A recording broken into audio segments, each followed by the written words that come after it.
Despite the overflow of humanity present for the Congress at the royal palace, the hall, where Keladry of Mindelan now walked, was deserted. There were no servants to be seen, no echo of the footsteps, laughter, or talk that filled the sprawling residence sounded here, only Kel's steps and the click of her dog's claws on the stone floor. They made an interesting pair. The 14-year-old girl was big for her age, 5 feet 9 inches tall, and dressed informally in breeches and shirt. Both were a dark green that emphasized the same color in her green hazel eyes. Her dark boots were comfortable, not fashionable. On her belt hung a pouch and a black-hilted dagger in a plain black sheath.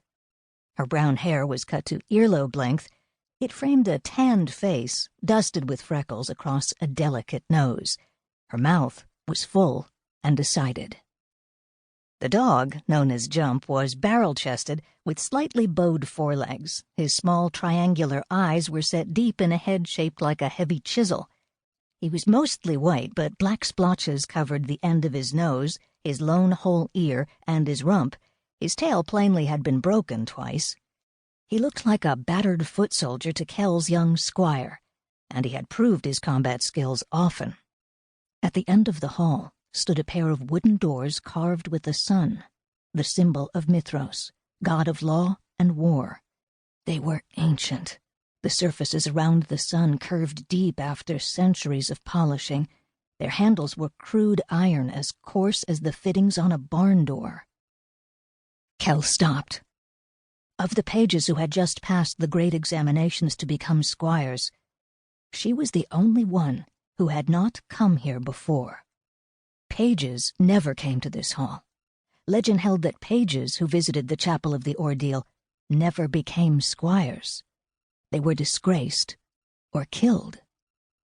But once they were squires, the temptation to see the place where they would be tested on their fitness for knighthood was irresistible. Kel reached for the handle and opened one door just enough to admit her and Jump. There were benches placed on either side of the room from the door to the altar. Kel slid onto one, glad to give her wobbly knees a rest. Jump sat in the aisle beside her. After her heart calmed, Kel inspected her surroundings. This chapel, focus of so many longings, was plain. The floor was gray stone flags, the benches were polished wood without ornament. Windows set high in the walls on either side were as stark as the room itself. Ahead was the altar. Here, at least, was decoration. Gold candlesticks and an altar cloth that looked like gold chainmail. The sun disk on the wall behind it was also gold. Against the gray stone, the dark benches and the wrought iron cressets on the walls, the gold looked tawdry.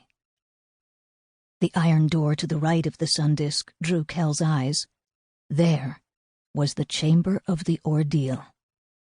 Generations of squires had entered it to experience something. None told what they saw. They were forbidden to speak of it. Whatever it was, it usually let squires return to the chapel to be knighted. Some who entered the chamber failed. A yearmate of Kel's brother Anders had died 3 weeks after his ordeal without ever speaking.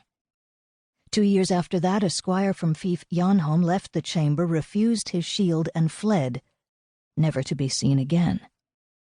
At midwinter in 453, months before the Immortals' War broke out, a squire went mad there. 5 months later, he escaped his family and drowned himself. The chamber is like a cutter of gemstones, Anders had told Kel once.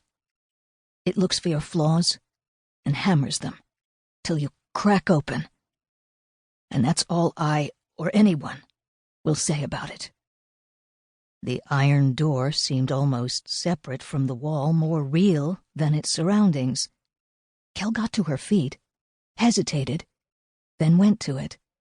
Standing before the door, she felt a cold draft. Kel wetted suddenly dry lips with her tongue. Jump whined. "I know what I'm doing," she told her dog, without conviction, and set her palm on the door.